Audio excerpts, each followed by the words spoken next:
Troy Dowker. Yes, good morning. Thank you. Here on the couch in Mortgage Choice in Burleigh. I'm James from Mortgage Choice, Miami, Burleigh and Palm Beach. And we're lucky to have Troy Dowker with us today from Kollosche Real Estate. It's a pleasure to be here. Thanks for having us. Thank you. So, you know the how we go and what we do. So the first question, Troy, for you, which is a non-real estate question, right? So I love them. These are just standard about you stuff. So, what was your first car? My first car was a HT Kingswood. Kingswood? Yeah, sedan, the old 3 on the tree. So three gear. 3 gears on the tree. Mate, it was... Colour? They're solid. It was beige. yeah, neutral. But I loved it. It was solid as a rock. It served me well for a lot of years, and the old HT Kingswood, you can't beat it. Holden. And they're coming as a bit of a collector now, aren't they? Oh, absolutely. I wish I had. Restoring them, and I wish I had it today. Because you don't see them around much anymore. you don't. So, No. No, definitely. She was a beauty of her first car. Good fond memories. Good memories of it. So, what's your favourite sports team? Who do you follow? What do you follow? Oh, look, surfing's my passion, and snowboarding, being an adrenaline junkie. But as far as following a team's concerned, since at a young age, I go for Manly Warringah Seagulls in the rugby league. So you have a little bit of pain occasionally. And we've had a lot of glory. But I grew up just near Newcastle, Port Stephens, just north of Newcastle. When the Knights were incepted in the competition, I went for them as well. So basically have 2 teams, the Knights and the Seagulls, which was hard in the grand final in 97. 97. But they're my 2 teams. So when did you actually come up here? When did you move up to the Gold Coast? I moved up in early 1995 for about 3-4 months, and then I went overseas for just under 3 years. But then I came back for my brother's wedding and my sister-in-law, and that was the end of 97. So I've been here pretty much permanently since the end of 97 now. So you've seen some massive changes. Yeah, some big changes. 97, wow. So I mean, go on. If you think back to 97, you had obviously the airport was way smaller. You literally had none of the restaurants. You had none of that. Cafe culture was non-existent. Cafe culture wasn't here, was it? No, it's really the last 10 years. Last 10, 15 years has been significant, massive changes in the landscape, and the population surge, the migration from down south, a lot of expats coming back. A lot of change since I've been here, and definitely a lot for good. Some for as far as surfing, the point, everything's crowded and that sort of thing. Yeah, but it is what it is. You've got to embrace change. Nothing's as constant as change. I think at the end of the day, you got to move with it and adapt and adjust. And if you take that sort of positive attitude towards it, it's a lot easier. So. Yeah, you've got to be positive and moving forward. Absolutely. Something that we haven't been able to do much of is holidays, right, of this year. But when you are allowed to holiday, where's your holiday overseas? But where is your most favourite holiday destination? We actually went to Europe. Just Christmas just gone for a month. As you and the just under a family? month. Yeah. So that was France and Switzerland was beautiful. Oh, wow. So look, as far as a holiday destination with the family, there's so many great parts of the world to visit. As far as natural beauty is concerned, Europe's beautiful, and love Queenstown. Yeah, okay. That South Island, New Zealand. Yeah, just place. The food and the wine, and it's still raw and unspoilt, to a degree, and just the So summer and winter, both? You've been to both? Yeah, I've only been there in the winter. I like Milkdown, obviously skiing down there. Done a little bit of heliboarding down there. Oh, really? Out of Queenstown, and Milford Sound. I think the fjords there are absolutely stunning. So you are a true adrenaline junkie then? Yeah, I love it. Yeah, snowboarding is a big passion. But as far as a tropical destination, Fiji's awesome. Yeah. And then it's always good to go away with the boys and have a boys trip. Which is just surfing. Mentor-wise, surfing up there off Sumatra. Oh, wow. There's a lot of lot of fond memories up there, you know, with a lot of trips. Well, let's hope we can all start to do a little bit of that again sometime soon. Absolutely. So, if you looked at your very, very first home, where was your very first home? My wife and I bought a townhouse down Currumbin. I think it was like for around about just under $300,000. We bought that around about 2007. Okay. We stayed there for about 3 years before we bought our current existing house in 2010. So we got in the market probably a little bit later than most, but I travelled a lot, and did a lot of things through my sort of 20s. Where people more focus on career between 20 and 30. When they leave school, I was travelling and enjoying life. And adventuring the world. So, if you haven't met Troy before, if you don't know who Troy is, if you just have a look at some of the properties that Troy actually has marketed and sold. Certainly, when I met Troy, the first time was actually in a place called the Esplanade in Palm Beach, and there's a very, very select few houses. I think how many houses are on there? Is 20 or 30? Yeah, there's only a very well. Obviously, with developments now they've reduced, but I'd have to get you a new count. But it's a very exclusive, tightly held strip, that's for sure. And so if you looked at anything that Troy had, he has that area very, very much under his name. When you see a house come up for market there, you had Troy's name on it. Now he's moved from your previous, which was Ray White. Yeah, I was with Ray White for since. Well, I started in October 2003. I was with them for around about 16 and a half years. That's a long time. Yeah, great brand, great people. Really good friends with Brian White, the chairman, and Dan, his son, and the family. And there's some great people involved in the corporate side of it, and also in the franchise side of it. Yeah. I've got still some very, very close friends there, and they nurtured me, and they trained you. They trained you from the beginning in your career, basically. yeah, absolutely. And they've got great resources. Yep. To get an agent from starting from scratch to nurture them through, and it's an exceptional brand for anyone that's looking to get into the industry. I would certainly recommend to start with the Ray White Group. Absolutely. So you now moved to the Kollosche Group? Yeah. So Michael Kollosche is the managing director. He was with Ray White for a number of years as well. We're purely tailored towards the top end, so dealing with the highest business echelon of Australia, high net worth, and it's an exciting move. We've had some great results the first 6 months this year. Results, and Michael's very articulate. He's got a great business mind, and the collaboration, the teams, some great team players there. So we're really excited with the future ahead. And your team, the team really has grown. When you look online now, your team is a considerable team. It would be one of the biggest ones on the coast. Yeah, absolutely. I think there's some great quality agents in there, and I think that's really important. And they're all compatible. We all work together. Collaboration is key. So you work together on your properties and with your different buyers. And absolutely. Have you found there's a different the buyers that you're dealing with? Have you found from the group that you're with they're different? Have you found that you're attracting more top end of town? Are you attracting people more all over the country? Or I would say that it's just a bigger high net worth pool to work with than what I was with previously with Ray White. So that's definitely the advantage. Yeah. And working with agents that are specialising on Main River. We've got beachfront clients from Main Beach down to Mermaid Beach, and then obviously in the areas that I further specialise in down south. So we all collaborate, work together, we uncover more opportunities, which is beneficial to buyers and sellers, and getting better results. Are they, compared to say somebody buying a normal unit, a 500 grand unit, and to somebody spending 5, 6, 7, 8, 9, $10 million on a home, how different is the buyer? How different is the experience that they have to go through? What's the difference? Oh, it's chalk and cheese. I mean, when you're dealing with someone that's very high net worth, their business acumen is a completely different level. With no disrespect to someone that's buying a $500,000 property, but just the business acumen, The requirements, the needs. Yeah.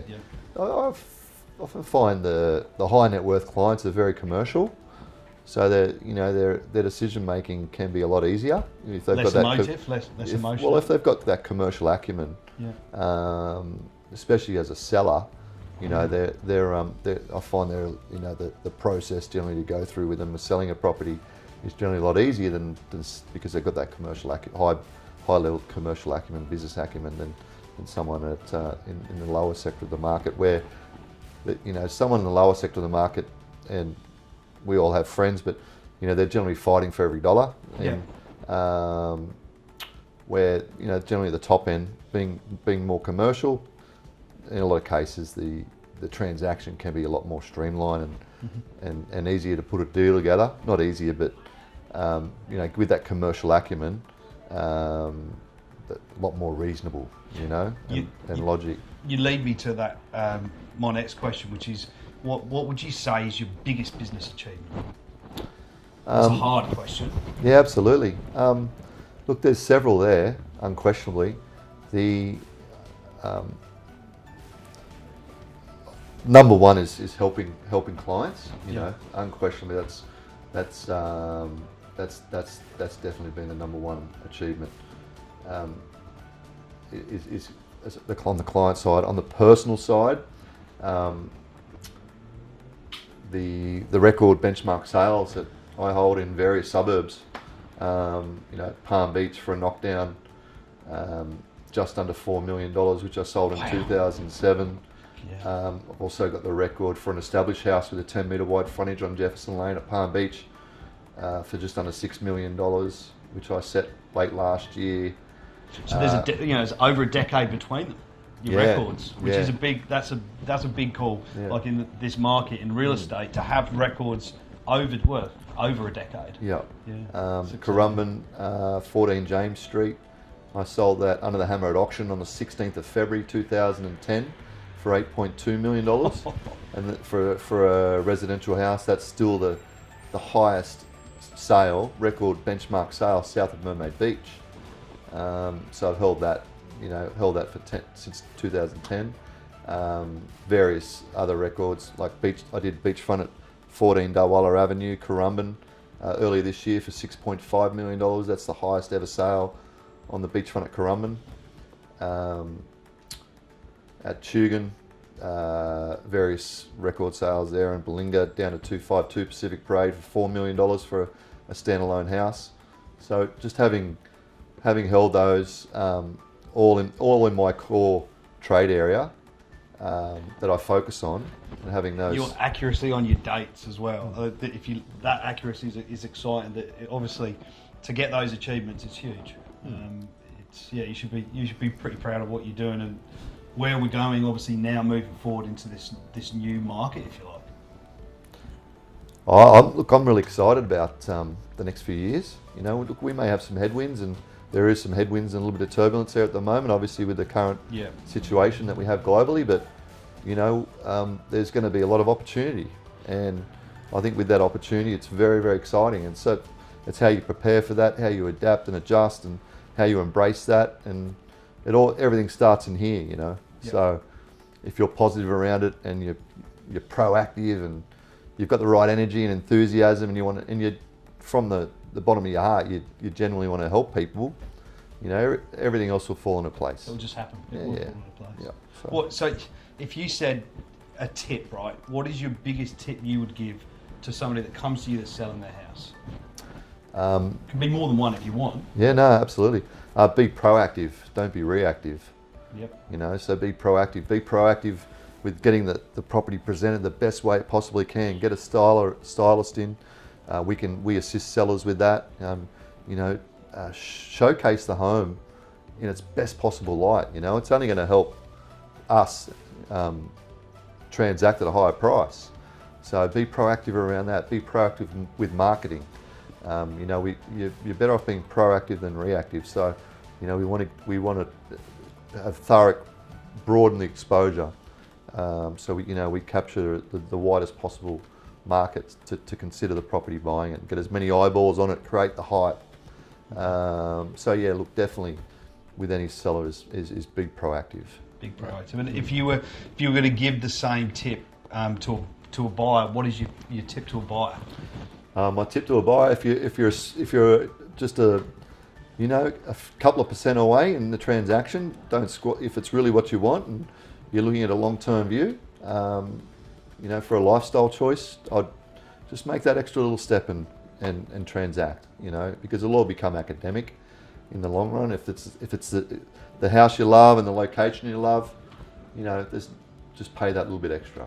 Sometimes you get that little gap between where the seller and the buyer is, but if the buyer's looking long term, it's really where they want to be and have that great lifestyle. Like the majority of my transactions is around the beach, on the beachfront, and when you really spell that out to a purchaser and you look at the outcome they want to achieve, it all becomes academic in the long run. So I think as we look now and you look at what we have here in the city, you've got that many things happening. We're going to have the new light rail coming in. You're having these some amazing new developments that have been built through Palm Beach and everything else. But the big thing is there's not so much land by the beach. There's a limit to it, isn't there? Absolutely. There's a premium. Yeah, and as I always say, they're not making any more beachfront, but they're making plenty more people. So, as the world population grows, and the main attraction draw card generally on the eastern seaboard of Australia is everyone loves to be by the beach. That's our lifestyle and that's what we enjoy. So, and the ultimate goal for a lot of people is to live right on the beach or as close to the beach as possible. So that's definitely one of my goals. Yep. Love the ocean, love surfing, love the beach, and it's therapeutic. It makes a difference to your day every day.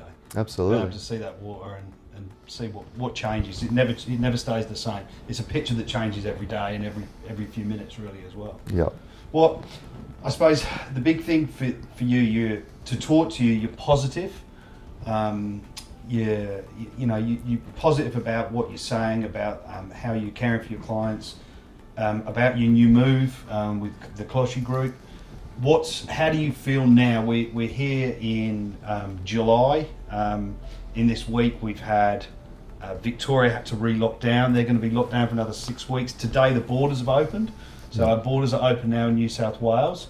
How do you feel realistically about the future at the moment? Look, I think everyone's got to remain positive and upbeat, and I think the main thing is with everyone is awareness. One, to check in on everyone within your network, your friends, your family, make sure everyone's okay, they're doing well. I think awareness is key, moving forward in the next sort of couple of years. Yeah. Because look, we don't know when this is going to end, so I think awareness is key with making sure everyone's okay, and because that's really the number one.